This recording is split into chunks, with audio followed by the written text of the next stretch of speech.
Good morning. Good morning sir. Good morning sir. तो वैसे तो हमें मतलब 2 दिन हो गए थे शायद क्लास लिए हुए, तो मुझे लगा चलो एक बार एक हल्का सा रिवीजन ईएमआई का ले लिया जाए, क्योंकि पिछले ईएमआई पड़े हुए 4-5 दिन हो गए। पिछले 2-3 क्लास में भी ग्रेविटेशन ही हो रहा था, वही हम कर रहे थे। तो अब थोड़ा सा हम ईएमआई की तरफ चलते हैं।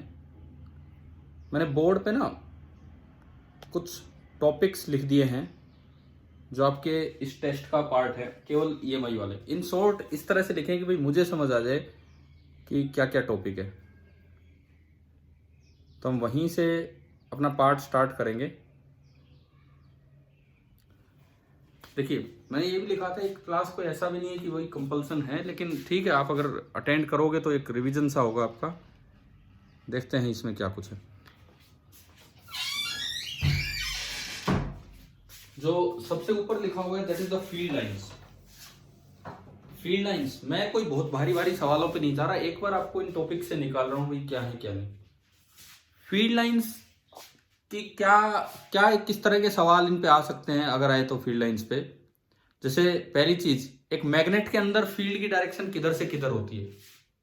एक मैग्नेट के अंदर, बोलते चलो आप लोग, आप जवाब देंगे ज्यादा अच्छा होगा।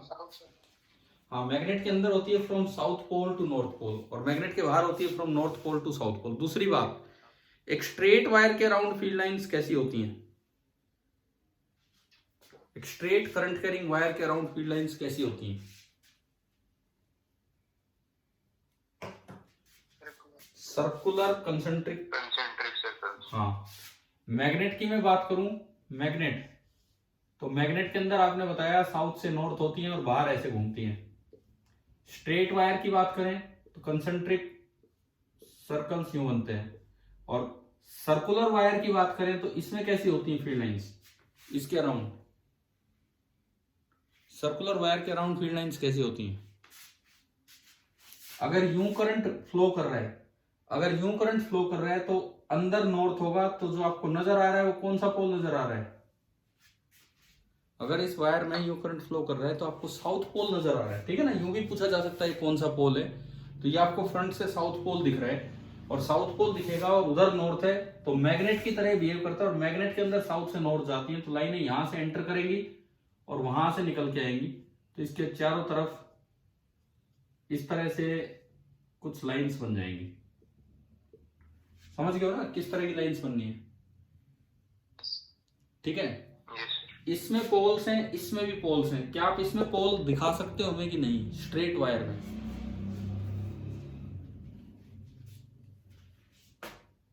इसमें कोई पोल आप नहीं दर्शा पाते हैं। पोल एक मैथमेटिकल अजम्पशन होती है, लेकिन आप याद रखें इस तरह की चीजें जैसे कि स्ट्रेट वायर, एटलीस्ट 2 एग्जांपल तो याद रखिए, स्ट्रेट वायर और टोरॉइड।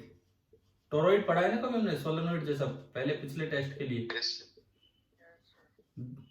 उनमें आप पोल्स असाइन नहीं कर सकते हैं। वो मैग्नेटिक फील्ड तो फैलाते हैं, लेकिन पोल्स असाइन आप नहीं कर सकते हैं। लेकिन सर्कुलर वायर, मैग्नेट, उनमें आप पोल्स असाइन कर सकते हैं। तो अगर आपसे कभी पूछ लिया जाए क्या केवल मैग्नेटिक फील्ड वही फैलाते हैं जिनके पोल्स होते हैं,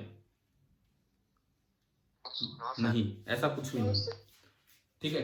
एक और चीज, मैग्नेटिक फील्ड पे एक और बात यह आती है, क्या 2 मैग्नेटिक फील्ड लाइंस इंटरसेक्ट कर सकती हैं। इसकी प्रॉपर्टीज की मैं बात करूं, नो सर। बिल्कुल नहीं कर सकती। दूसरी बात, कहीं पे मैग्नेटिक फील्ड पास हो रही है तो ये क्या रिप्रेजेंट करती है। कहीं पे ये इंटेंसिटी ज्यादा मैग्नेटिक फील्ड। हाँ, यहाँ पे स्ट्रेंथ ज्यादा है फील्ड की, यहाँ कम है। और किसी भी जगह टेंजेंट डालोगे तो रिजल्टेंट मैग्नेटिक फील्ड की डायरेक्शन देगी। मैग्नेटिक फील्ड जो आपका पहला फील्ड लाइन जो आपका टॉपिक है, इस मैं इस पर्टिकुलर टेस्ट का जो सिलेबस है उसको फोकस कर रहा हूं। तो इससे बाहर मुझे नहीं लगता कि कोई एनटीएससी लेवल पे कोई सवाल बनता है। कर लोगे अगर फील्ड लाइन पे एक भी सवाल है। देखो टॉपिक इतने हैं, क्वेश्चन 6-7 आने हैं मैक्सिमम, 10 से इतने आते हैं, 6 या 7, तो सारे टॉपिक्स तो कवर नहीं होंगे। लेकिन अगर फील्ड लाइंस पे आया तो डेफिनेटली आप सोल्व करोगे ना, वहां पे हो जाएगा, ठीक है। चलिए, अगला जो आपका सिलेबस में जो लिखा हुआ है, आप अपने सिलेबस में देख सकते हैं, वहां लिखा है force on a moving charge in A magnetic field. पूरे चांसेस होते हैं कि ये एक अच्छा टॉपिक है, पूरे चांसेस होते हैं कि इस पे कोई ना कोई सवाल आ भी जाए। Force on A magnetic field in a moving charge. तो देखो सबसे पहली बात तो इस फोर्स का फॉर्मूला क्या होता है, पहली चीज तो वहीं से हम शुरुआत करें। Q in the sin theta. Vector form में मैं अगर बात करूं तो ये जो फोर्स होता है this is Q into V cross B. अगर आप इसका मैग्नीट्यूड लिखें तो वो होता है QVB sin थीटा, where theta is the angle between V and B। एक सवाल यहां कंफ्यूजन के लिए ये ऑप्शन बन जाता है कि अगर मैग्नेटिक फील्ड में कोई मूव करता है तो क्या हमेशा वेलोसिटी और B परपेंडिकुलर होते हैं? बताओ। No, sir. No, sir. नहीं, इनके बीच का एंगल तो कुछ भी हो सकता है, लेकिन क्या चीज परपेंडिकुलर होते हैं? फोर्स V के भी परपेंडिकुलर होगा और फोर्स B के भी परपेंडिकुलर होगा। इसको इकट्ठा यूं बोल दिया जाता है, इस चीज को इकट्ठा यूं बोला जाता है कि फोर्स इज परपेंडिकुलर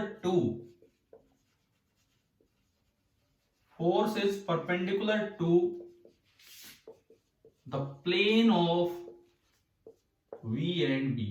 एक प्लेन बनेगा, एक प्लेन जिस प्लेन में V और B वेक्टर दोनों लाई करेंगे, दो वेक्टर हमेशा एक प्लेन में लाई करते हैं, जिस प्लेन में भी V और B लाई करेंगे F उसके परपेंडिकुलर होगा। और जो इसकी डायरेक्शन निकलती है वो हमने V cross B right hand thumb rule लगाना सीख रखा है। अगर पॉजिटिव चार्ज हो तो V क्रॉस B की डायरेक्शन में फोर्स लगता है, नेगेटिव हो तो V क्रॉस B से अपोजिट, है ना। अब देखो इस चीज की बड़ी खासियत है, इससे क्या क्या रिजल्ट्स मिलते हैं ये बताओ, क्यों इंपॉर्टेंट है ये चीज कि मैग्नेटिक फोर्स हमेशा वेलोसिटी के परपेंडिकुलर होता है, बताओ। सबसे पहली बात, पावर जीरो। मैग्नेटिक फोर्स की power zero, it can not change the speed of moving particle.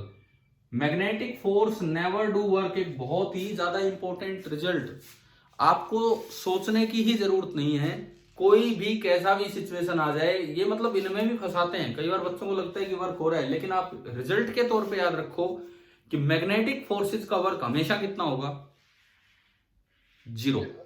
चाहे वो पार्टिकल सर्कल में चल रहा हो, चाहे वो पार्टिकल स्ट्रेट चल रहा हो, चाहे वो पार्टिकल हेलिक्स में चल रहा हो, चाहे वो पार्टिकल किसी भी तरह मैग्नेटिक फील्ड में चले, चाहे उस पर कोई और वर्क कर रहा हो, चाहे वहां इलेक्ट्रिक फील्ड लगा दे, कोई और वर्क कर दे, लेकिन मैग्नेटिक फोर्स का वर्क हमेशा हमेशा हमेशा कितना होगा, जीरो होगा। अगर ऐसा कोई भी किसी भी पेपर में आपको सवाल मिल जाए 10th से लेके कहीं तक भी, अगर आपको ऐसा कोई भी सवाल कहीं मिलता है कि work done by magnetic force पूछा जाए, तो उसका आंसर तो बिना सोचे समझे आपको हमेशा लगा देना है, कितना होगा, जीरो। ठीक है, क्योंकि कई बार क्या होता है ऐसे पैराडॉक्स बना दिए जाते हैं कि बच्चा सोचता है अरे वर्क हो रहा है, वर्क हो रहा है, अरे आप कुछ गलती कर रहे हो, वर्क कर ही नहीं सकता मैग्नेटिक फोर्स। ठीक है, और ये तो हुए इसके डायरेक्ट रिजल्ट। क्या Constant kinetic energy. हाँ, ये स्पीड जीरो है ना, स्पीड कांस्टेंट है, क्योंकि पावर जीरो है, इसका मतलब काइनेटिक एनर्जी हमेशा कांस्टेंट रहेगी। कुछ दिन पहले हमने एक सवाल लिया था शायद मॉड्यूल से, रेजोनेंस वाले से या उस एक्सरसाइज से, कि फोर्स का मैग्नीट्यूड हमेशा सेम रहता है, काइनेटिक एनर्जी हमेशा सेम रहती है, मोमेंटम का मैग्नीट्यूड हमेशा सेम रहता है, वेलोसिटी का मैग्नीट्यूड हमेशा सेम रहता है। तो जो वेक्टर क्वांटिटीज है उनका तो मैग्नीट्यूड सेम है, और जो स्केलर क्वांटिटीज है वो अपने आप में सेम है। समझ आ गई ना वहां पे कैसे आइडेंटिफाई करना है। अगर पूछे कि कोई पार्टिकल सर्कल में चल रहा है तो बताओ क्या वेलोसिटी कांस्टेंट है कि नहीं? No, sir. वेलोसिटी कांस्टेंट नहीं है। मोमेंटम, लीनियर मोमेंटम कांस्टेंट, ठीक है, इन चीजों का मैग्नीट्यूड कांस्टेंट होता है। तो एक तो हमारे लिए इस फॉर्मूले की इंपॉर्टेंस ये है, कोई सवाल हो सकता है इन चीजों को यूज करके, 12th में भी अच्छे बना दिए जाते हैं। दूसरी बात, अगर सर्कल में पार्टिकल घूम रहा है, सर्कल में कब घूमेगा, V is perpendicular. जब V परपेंडिकुलर हो B के तो वो सर्कल में घूमेगा। तो सर्कल का रेडियस कितना होता है, mv बाई QB। इसका टाइम पीरियड कितना होता है, 2 पाई m by QB।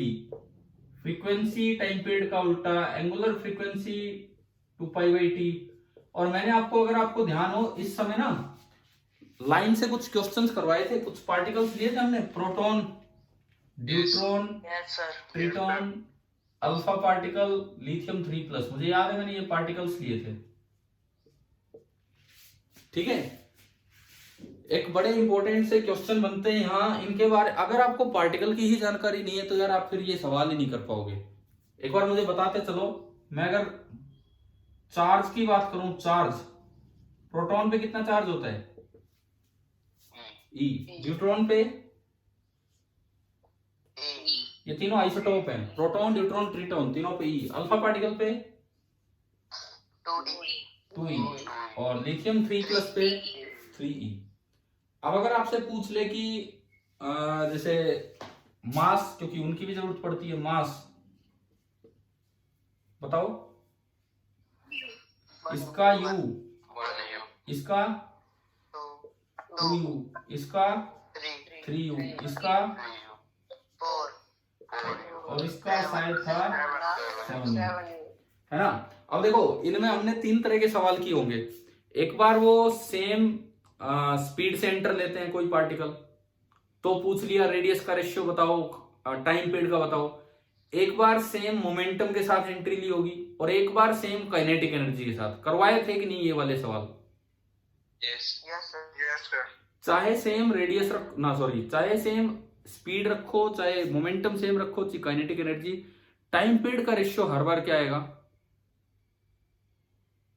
Time period का रेशियो क्या इस बात पे डिपेंड करता है कि आपने क्या चीज सेम की है, या केवल पार्टिकल पे डिपेंड करता है? बताओ, बोलो। जैसे मैं कह रहा हूं कि मैंने ये 4 पार्टिकल हैं, मैंने इन चारों को एक बार तो सेम स्पीड के साथ एंट्री करवा दी बी में, एक बार सेम मोमेंटम के साथ, एक बार सेम काइनेटिक एनर्जी के साथ। तो क्या टाइम पीरियड का रेशियो तीनों बार अलग अलग आएगा या सेम आएगा? सेम आएगा, बिकॉज टाइम पीरियड में 2 पाई और बी तो वैसे कांस्टेंट है सबके लिए, और ये केवल एम और क्यू है जो केवल और केवल पार्टिकल पे डिपेंड करेगा। और ये एक बड़ा इंपॉर्टेंट प्रिंसिपल है कि अगर कोई पार्टिकल सर्कल में घूम रहा है मैग्नेटिक फील्ड में, तो उसका टाइम पीरियड उसकी एनर्जी पे डिपेंड नहीं करता है। This is the principle of a device which is known as cyclotron, जो आप आगे आने वाली क्लास कभी 12th क्लास में पढ़ेंगे। साइक्लोट्रॉन का ये बड़ा अच्छा सा प्रिंसिपल होता है इस तरह से। चलो, लेकिन क्या रेडियस इन पे डिपेंड करेगा कि नहीं? जैसे मान लो हमने ये 3 पार्टिकल लिए थे कभी, या 4 भी, कोई भी ले सकते हैं। मान लो आपसे ये पूछा जाए तीनों सेम स्पीड से एंट्री ले रहे हैं, तो बताओ इनके रेडियस का रेशियो क्या होगा? तीनों सेम स्पीड से एंट्री ले रहे हैं,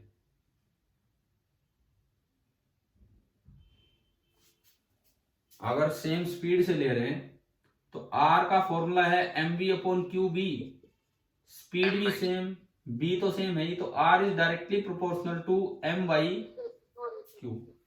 तो m/q करोगे तो 1 2 3, तो रेशियो क्या आ गया? रेशियो क्या आ गया? 1:2:3। समझ आया? अगर आ जाए कि सेम मोमेंटम के साथ एंट्री की है, सेम मोमेंटम, लिनियर मोमेंटम तीनों का सेम है, तो बताओ क्या रेशियो आएगा इन तीनों का? 1। क्योंकि मोमेंटम पूरा सेम हो गया। तो अब आपको रेडियस का ये फॉर्मूला यूज करना है p/qb, और p तो सेम ही हो गया, तो r is inversely proportional to q, और q तीनों पे सेम है।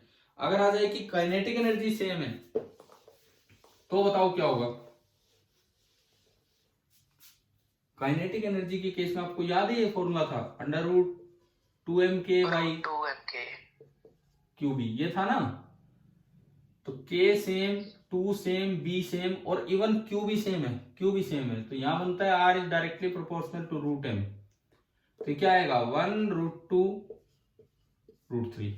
लेकिन अगर इनका टाइम पीरियड पूछा जाए तो तीनों केस में एक ही आंसर आना है। टाइम पीरियड है 2πm/qb, तो m/q का मतलब है 1:2:3। तो टाइम पीरियड का तो आंसर क्या आएगा? 1:2:3।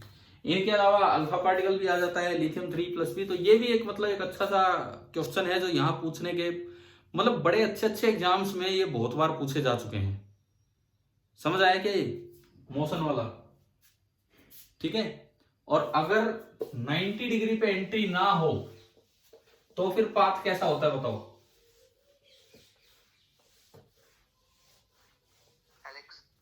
अगर 0 डिग्री पे ही एंट्री है तो स्ट्रेट लाइन, कोई डेविएशन नहीं। 180 डिग्री पे है तो स्ट्रेट लाइन, कोई डेविएशन नहीं। लेकिन अगर 90 डिग्री पे नहीं है, किसी और एंगल पे है, ना 0 ना 180, तो हमने पढ़ रखा है कि वो पाथ हेलिकल बनता है।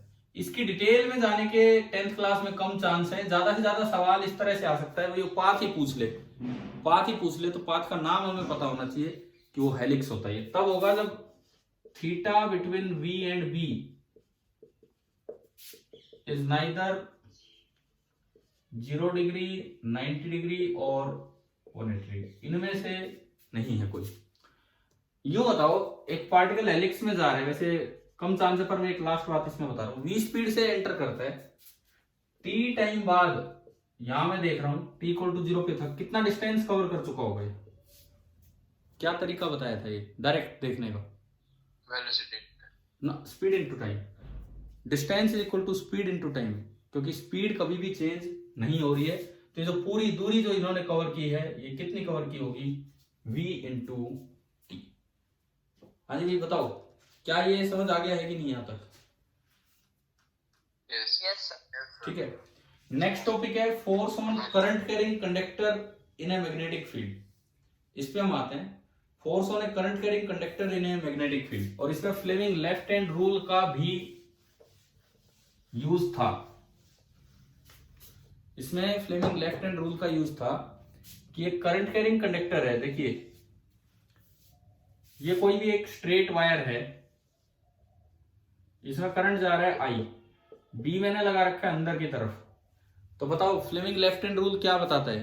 फोर्स कैसे देखूं मैं? लेफ्ट हैंड का यूज करूं, पहली उंगली बी की तरफ, ये सामने होगी, उसके बाद दूसरी उंगली करंट की तरफ, तो ये मुझे यूं घुमाना पड़ेगा। नजर आ रहा है ना आपको कैसे कर रहे हैं हम? Yes sir. तो अंगूठा आपको फोर्स की डायरेक्शन देगा। ये तब है जब ये करंट की डायरेक्शन बी के परपेंडिकुलर हो। तो ये फोर्स आपने निकाला by Fleming left hand rule, इस तरह से आपने निकाला। अच्छा, इसमें मैंने आपको यूं बताया था कि अगर वायर स्ट्रेट ना हो, यूनिफॉर्म बी में रखी हो, तो क्या करना होता है, कैसे निकालते हैं ये? आई एल क्रॉस बी, इसका जो फॉर्मूला। सर उन्होंने को डायरेक्टली शॉर्टेस्ट रूट से ज्वाइन कर दिया। हाँ, पहले आप अपना ये एल वेक्टर बना लो ऐसे, और उसके बाद निकालो। क्या मैंने सेमी सर्कल के एग्जांपल करवाए थे इस पे?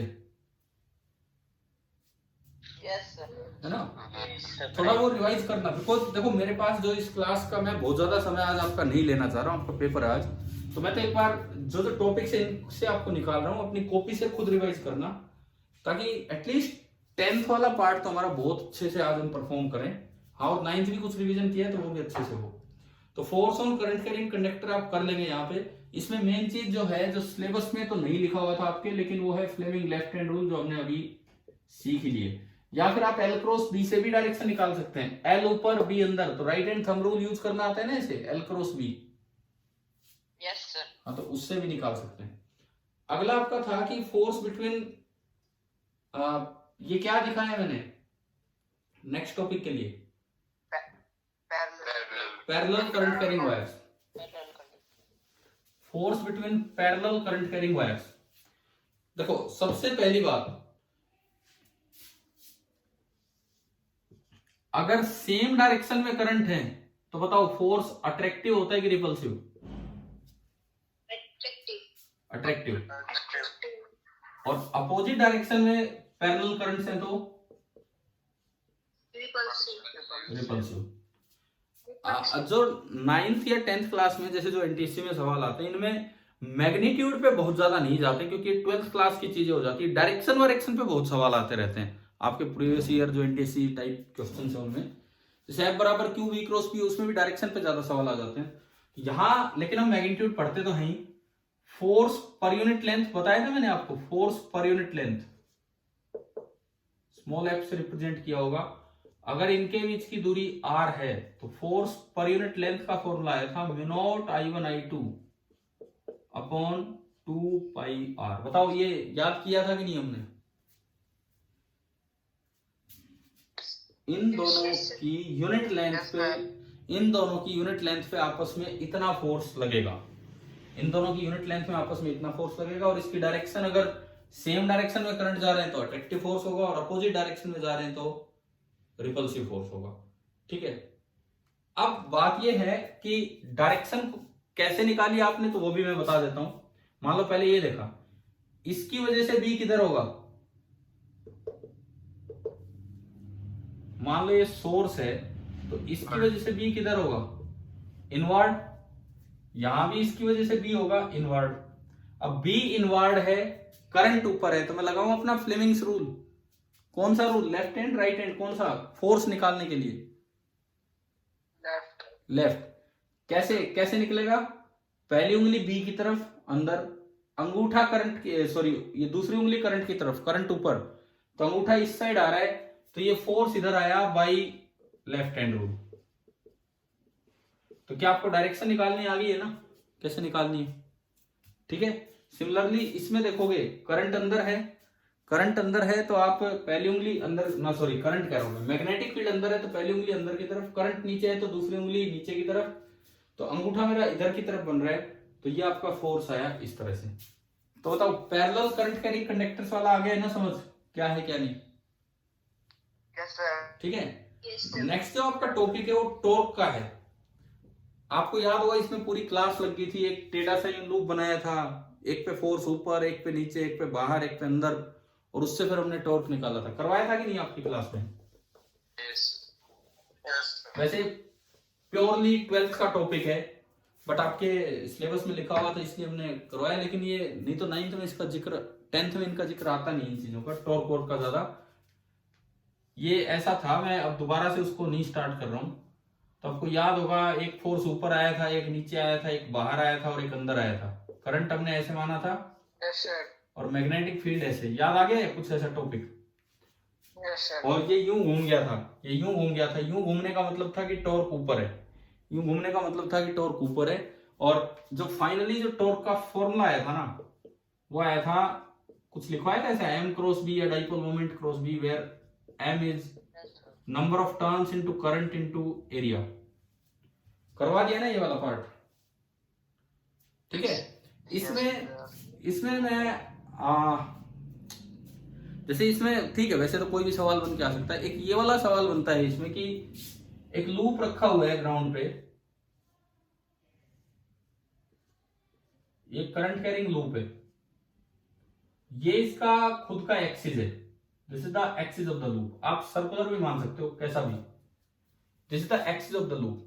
मेरा सवाल है, can the loop be rotated about its axis by applying a magnetic field. ये है मेरा सवाल, can the loop be rotated about its axis by applying external magnetic field। बताओ, यस सर। थोड़ा सोच के।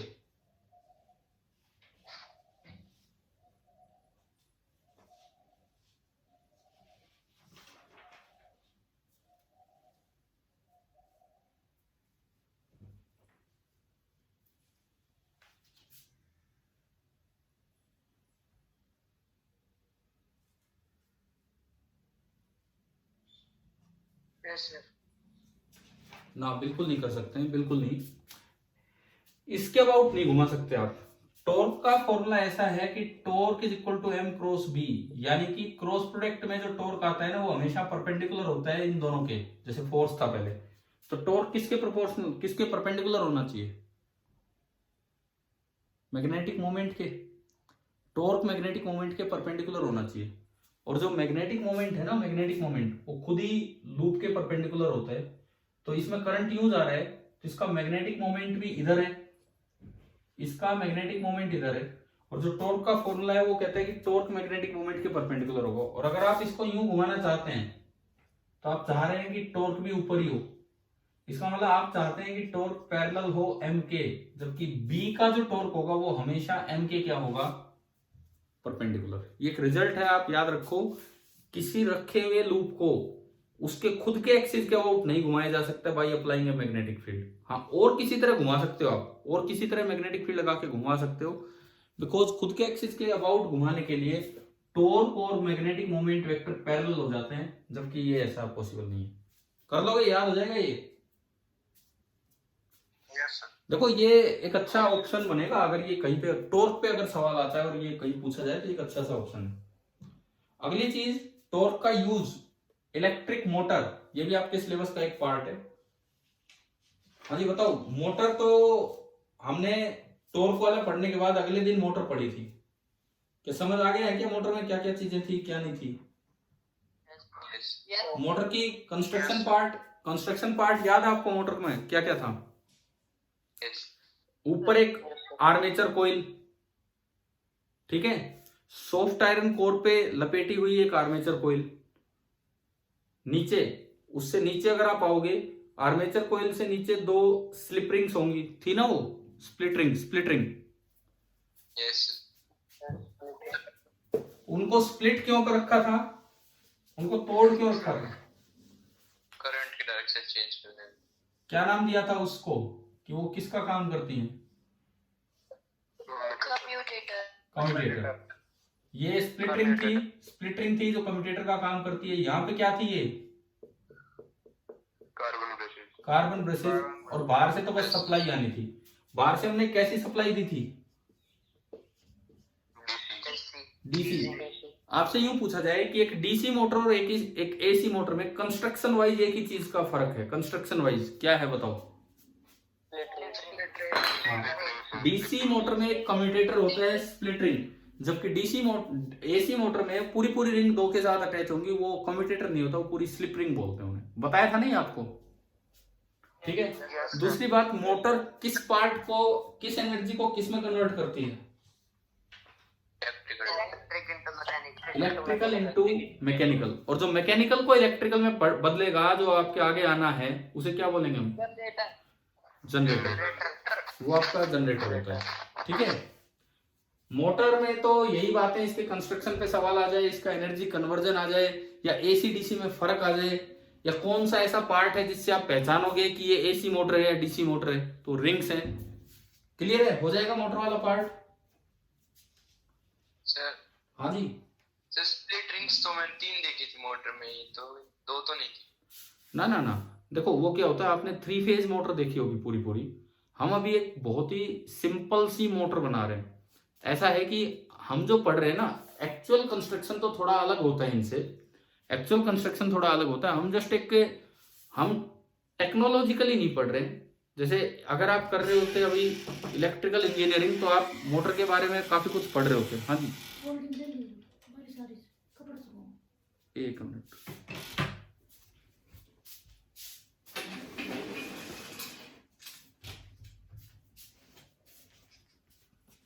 लो, बारिश आ रही।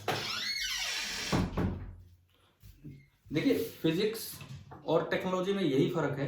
फिजिक्स में केवल प्रिंसिपल वाइज हम पढ़ रहे होते हैं चीजें, टेक्नोलॉजी में एक कंस्ट्रक्शन पूरा हम पढ़ते हैं, क्या है क्या नहीं, ठीक है। तो अभी तो हम ये नहीं कह रहे कि भाई 2 ही रिंग है या इस तरह से ही है, जो असल में जो मोटर बनेगी उसमें तो काफी चीजें होती हैं।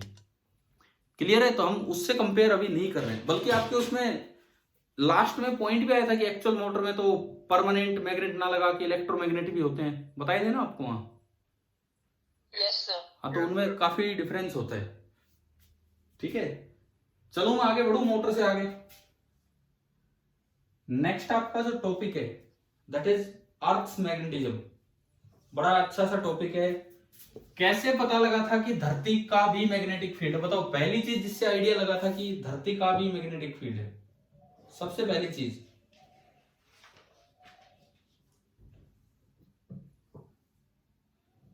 हाँ जी बोलो। धरती पे आप कहीं भी एक मैग्नेट को सस्पेंड कर रहे थे, छोड़ते ही वो अपनी एक पर्टिकुलर डायरेक्शन में जा रहा था। कौन सी डायरेक्शन में? नॉर्थ साउथ डायरेक्शन में, अप्रोक्सीमेटली नॉर्थ साउथ में। थोड़ा सा नॉर्थ साउथ से अलग होता है, मैंने बताया था वो मैग्नेटिक मेरिडियन थोड़ा अलग होता है जियोग्राफिक मेरिडियन से, यस सर। है ना। लेकिन अप्रोक्सीमेटली नॉर्थ साउथ डायरेक्शन में जाता है। उसमें भी किस पोल को नॉर्थ पोल बोला गया और किसको साउथ? ज्योग्राफी जो नॉर्थ की तरफ पोल गया उसे क्या बोला गया? ज्योग्राफिक नॉर्थ को साउथ को। अरे मैं ज्योग्राफिक नॉर्थ को साउथ पोल नहीं बोल रहा हूं, मैं कह रहा हूं मैंने मैग्नेट सस्पेंड किया है, एक मैग्नेट सस्पेंड किया है, उसका कोई एक पोल अर्थ के नॉर्थ की तरफ गया है, अर्थ के ज्योग्राफिक नॉर्थ की तरफ, उसको क्या नाम दिया था, नॉर्थ की साउथ?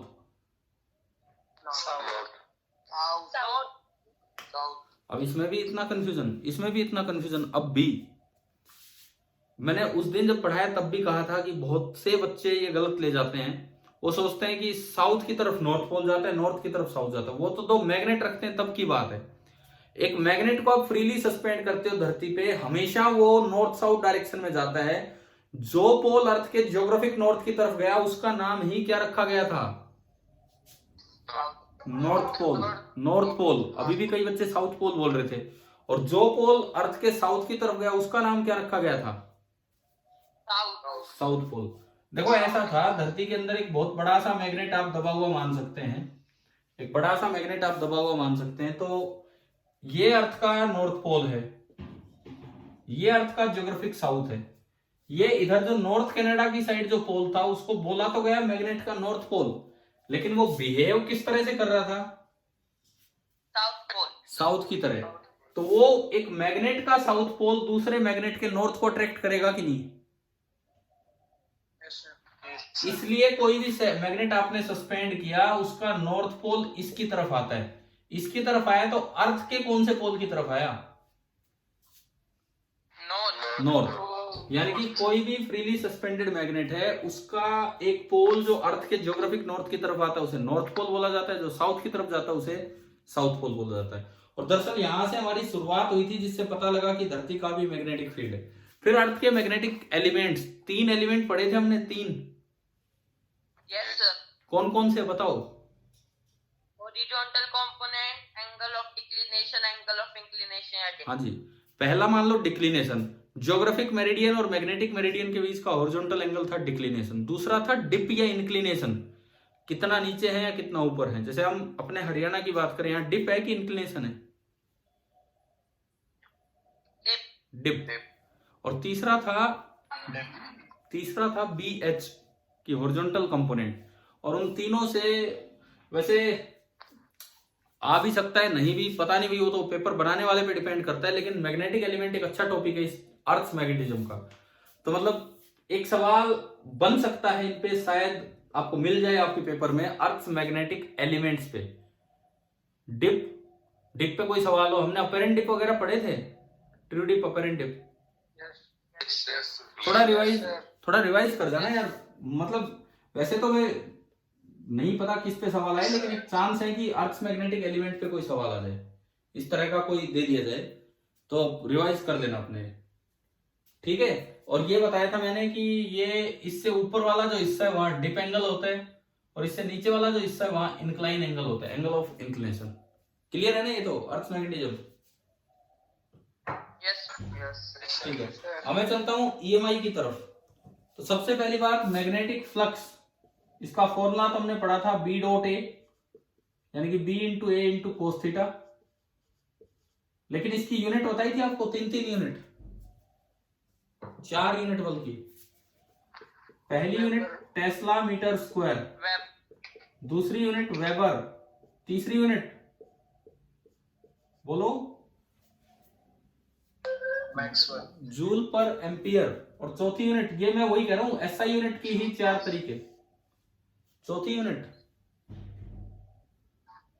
बताओ भाई, फोर्थ यूनिट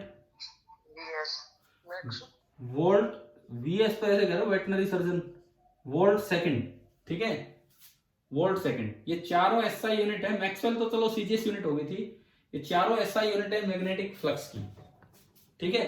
उसके बाद इसमें आता है फैराडेज लॉ। फैराडे ने एक बड़ी अच्छी सी खोज की थी, फैराडे और हेनरी ने कुछ एक्सपेरिमेंट्स करके। एक्सपेरिमेंट पे हो सकता है कोई सवाल आ जाए, एक्सपेरिमेंट पे, बल्कि यार आपके ना मैग्नीट्यूड नहीं आता। जैसे फैराडे ने तो ईएमएफ का मैग्नीट्यूड भी बताया था, d∅dt, जबकि इसकी डायरेक्शन बताने का काम किसने किया था? फैराडे के आगे किसका नाम लिखा हुआ है? Lenz law.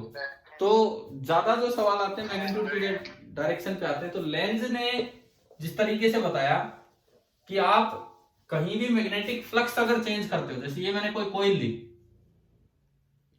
यहां से मैं एक मैग्नेट लेके जा रहा हूं इसकी तरफ, तो इसको पास ले जाने में इस पे करंट इंड्यूस होगा। बताओ कैसे इंड्यूस होगा? वो इस पे डिपेंड करेगा, वो इस पे डिपेंड करेगा कि इसके पोल कैसे हैं। सपोज ये नॉर्थ है, सपोज ये नॉर्थ है और ये साउथ है, ठीक है।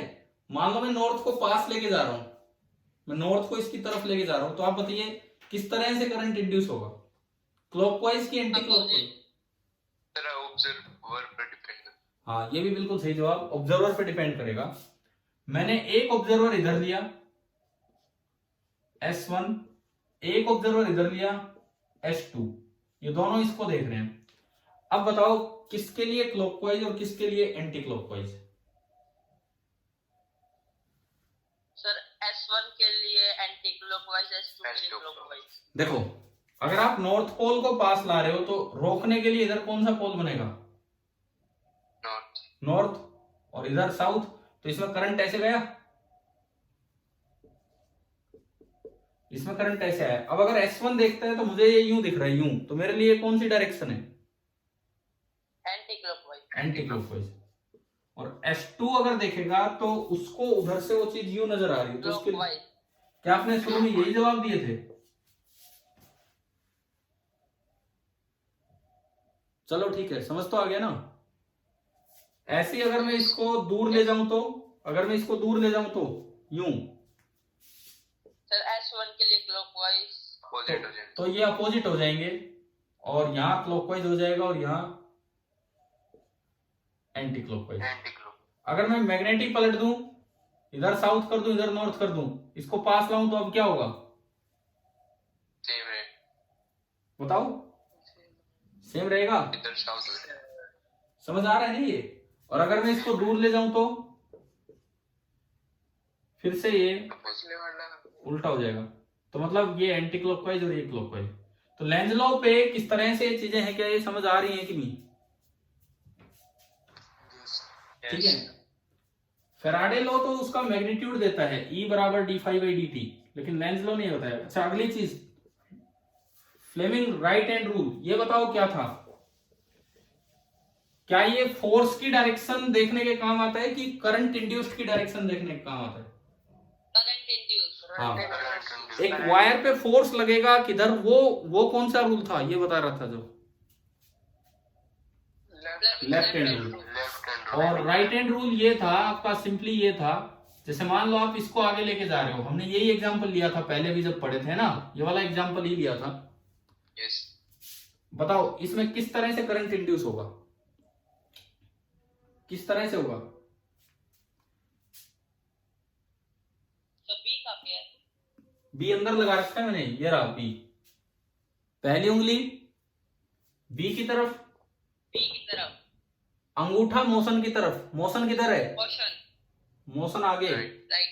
तो दूसरी उंगली ऊपर जा रही है, यानी कि इसमें जो करंट बनेगा ऊपर बनेगा। अगर पोलैरिटी पूछ ले तो पोलैरिटी, मान लो ये एंड X है और ये एंड Y है, कौन सा एंड पॉजिटिव है और कौन सा एंड नेगेटिव है? Polarity of EMF negative, Y positive. देखो, अगर करंट ऊपर जा रहा है तो इलेक्ट्रॉन किधर चल के आ रहे होंगे? नीचे। जिधर करंट जाए इलेक्ट्रॉन उससे उल्टे आएंगे, और इलेक्ट्रॉन नीचे आ रहे हैं तो ये तो नेगेटिव बनेगा और ये पोलैरिटी पॉजिटिव। तो ये थे आपके इंड्यूस्ड करंट और इंड्यूस्ड पोटेंशियल डिफरेंस, ये दोनों टॉपिक ये हो गए। अगला टॉपिक था एडी करंट। एडी करंट केवल ये था कि अगर शीट पूरी मूव करे और उसमें जो फ्लक्स चेंज हो वो एडी करंट है। टाइम पूरा हो रहा है इसलिए मैं फटाफट बता रहा हूं। सेल्फ इंडक्शन, म्यूचुअल इंडक्शन और ट्रांसफॉर्मर। ट्रांसफॉर्मर में बस ये याद रखना, VS/VP is equal to NS/NP for AC। DC के लिए VS 0 होगा। समझ आ गया? DC पे ट्रांसफॉर्मर काम नहीं करता, AC पे फॉर्मूला वैलिड है। चलिए, अब शायद ये मीटिंग ऑफ ही होने वाली होगी, तो मैं उम्मीद करता हूं कि आप एक अच्छा सा पेपर देंगे आज। Best wishes for today. Thank you.